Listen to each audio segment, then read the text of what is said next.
South Africans from all walks of life are frustrated by Eskom's continuous failure to keep the lights on.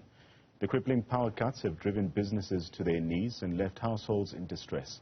The South African Local Government Association has lamented the impact of load shedding on municipalities' capacity to deliver services. Joining us for a conversation is Thami Ntuli, who's the chairperson of SALGA in KZN.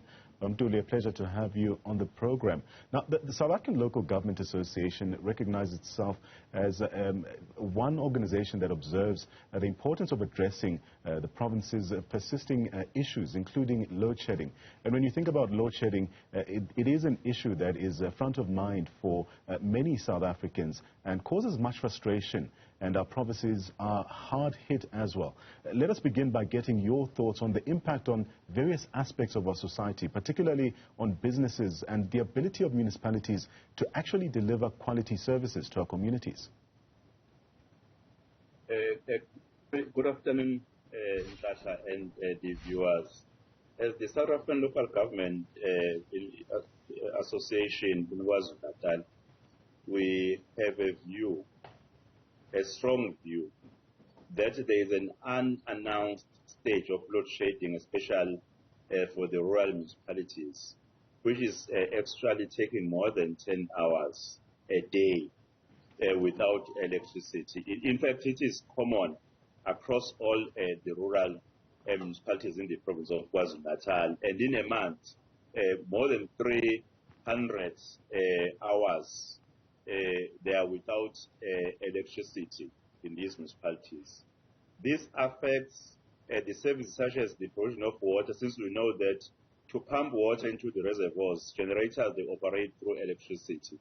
As a result, some of the municipalities that are affording, they have resorted to buy the generators. But the generators on its own, on their own, in fact, they bring more burden because the diesel is quite very expensive. You find that the money they spend in a month paying for electricity, they'll spend it in a week.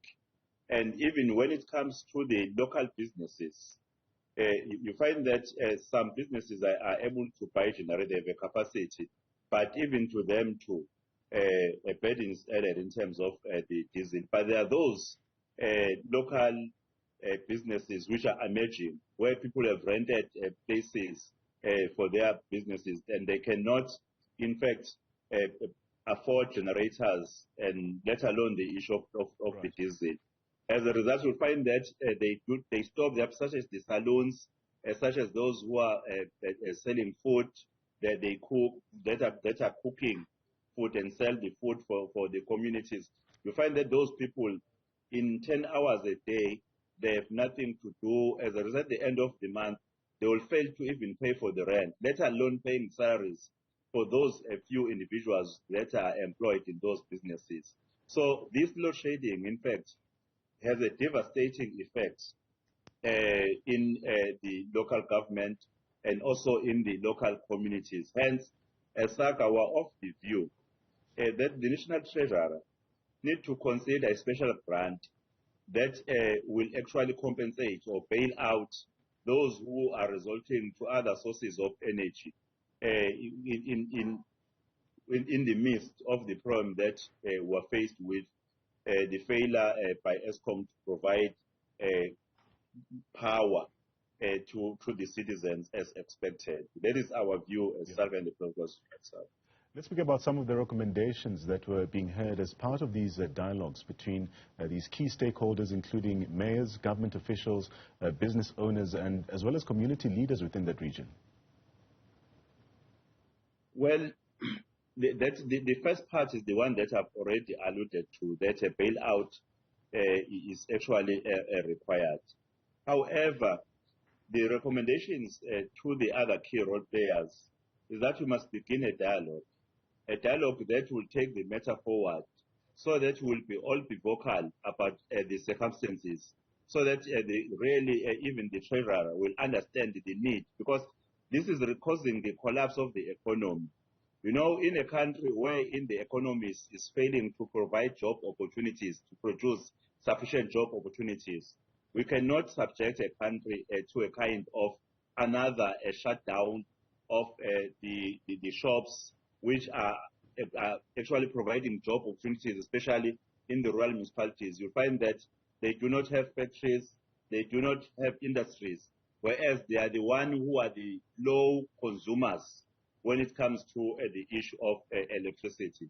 But they are the ones that have a load shedding of more than 10 hours a day. And when you go to the urban places, load shedding is only 2 hours. That is what is worrying us, since Right. KwaZulu-Natal in the main has mostly the rural municipalities.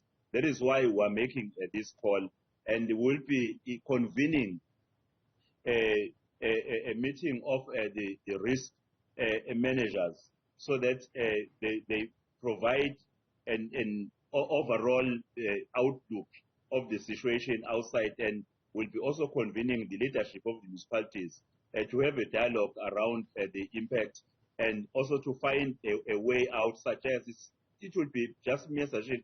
Without the national treasurer making a bailout or a special grant, I don't think we'll be able to afford as local government to mitigate the circumstances.